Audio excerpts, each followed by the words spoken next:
Hi everyone. Today, we delve into the fascinating world of Dutch yachts from the 17th and 18th centuries.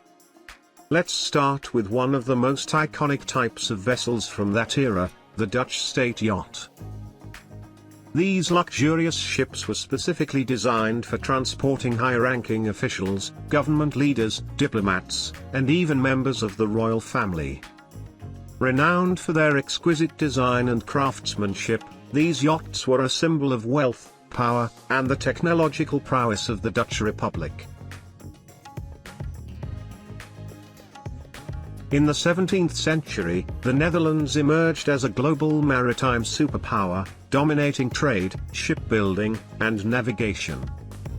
State yachts, like the Dutch State Yacht, played a crucial role during this golden age. These vessels were used for diplomatic missions, ceremonial occasions, receiving foreign dignitaries, and transporting VIPs. To underscore their prestige and ensure security, they were often accompanied by armed escort ships.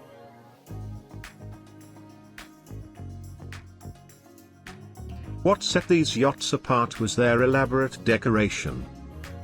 Intricately carved wooden designs adorned their hulls, often featuring mythological figures, maritime symbols, and coats of arms. The stern and bow were particularly ornate, showcasing the height of Dutch artistry. Flags and emblems on these yachts clearly marked their state affiliation, making them instantly recognizable.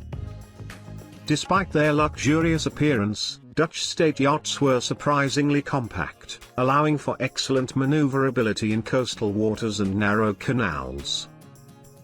Their distinctive wide sterns provided stability, while a shallow draft enabled navigation through shallow waterways. These yachts were rigged with gaff sails and one or more square sails, striking a balance between speed and agility. Some were even armed with falconets or light cannons for defense. High-quality materials were used in their construction, including oak and teak for the hull, pine for the masts and spars, and premium rope and sailcloth. The Dutch state yachts were not just vessels for transportation, they were floating symbols of prestige and authority. They carried Dutch ambassadors to foreign nations, serving as mobile representations of the Republic's grandeur. These ships also functioned as ceremonial residences for hosting royal guests or international delegations. Domestically, they were used to inspect ports, transport governors, or convey high-ranking admirals. Beyond their functional roles, Dutch state yachts became cultural icons, representing the wealth and craftsmanship of Dutch shipbuilders. Their significance extended into the arts and literature of the time, solidifying their place in history as both practical and symbolic masterpieces. These remarkable vessels stand as a testament to the ingenuity and ambition of the Dutch Republic during its maritime golden age. Although detailed records of the Hollandia Yacht 1670 are scarce, we can piece together an understanding of its significance by exploring the characteristics of Dutch yachts and ships of the 17th century. During this period, Dutch yachts were relatively small but luxurious vessels, designed primarily for transporting important individuals, official delegations, or messengers. These yachts were highly valued not only for their functionality but also as symbols of prestige. By the mid-17th century, yachts had become popular among the nobility and were often employed for both commercial and military purposes. However, they were most commonly associated with ceremonial and diplomatic missions.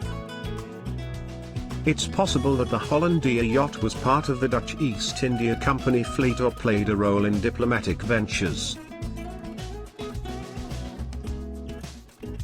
The 17th century was the height of Dutch maritime power, a time when the Netherlands dominated global trade and colonization.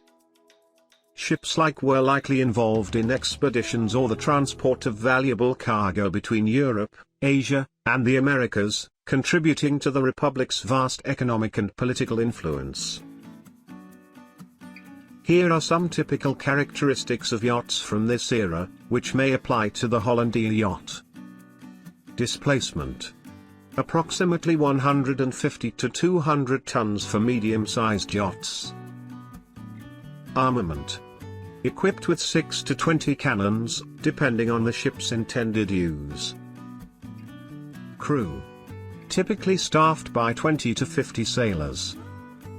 Materials: high-quality timber such as oak for hull construction and pine for masts and spars ensured durability and strength.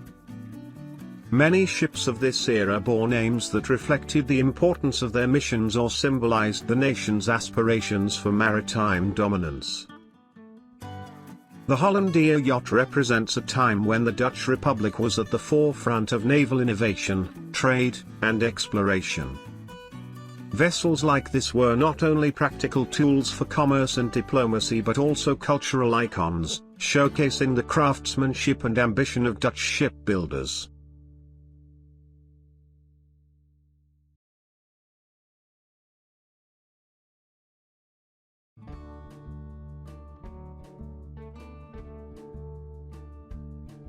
The success of Dutch fishing in the 17th century was a driving force behind the growth of a significant shipbuilding industry. As documented by historian Richard Unger, the methods of ship construction evolved dramatically over the centuries.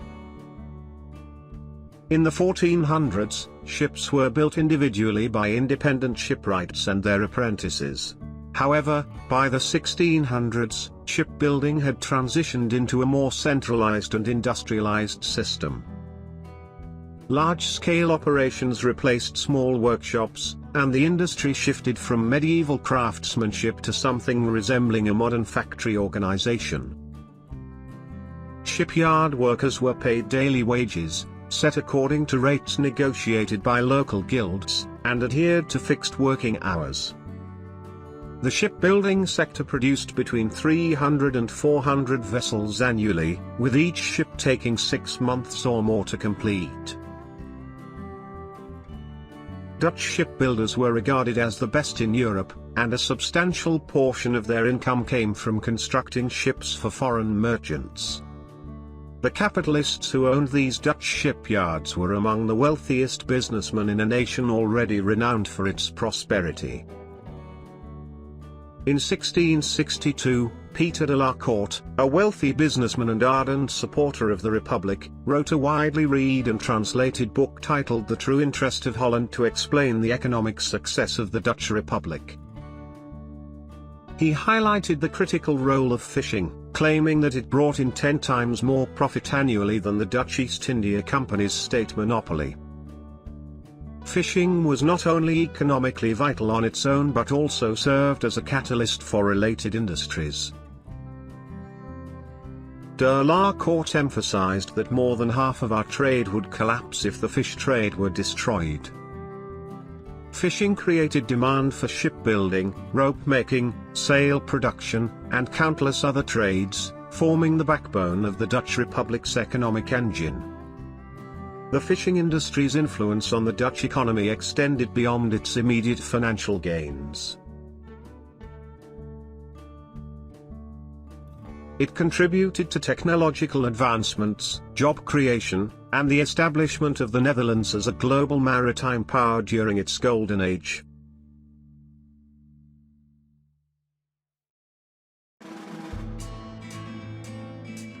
The Dutch fishing talk is a type of single-masted fishing vessel used in the Netherlands during the 17th century, primarily for coastal fishing. The talk was a single-masted vessel, often used for fishing in inland waters, rivers, and coastal areas. It was relatively small and lightweight, which allowed it to maneuver in narrow and shallow waters, such as rivers and canals. The vessel was mainly intended for catching fish in coastal waters and transporting the catch to larger merchant ships or fishing ports. Like many other Dutch vessels of that time, The Tyalk employed advanced shipbuilding technologies for its era, such as improved hull shapes and sail rigging systems, which enhanced its maneuverability and operational performance.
Thanks for watching.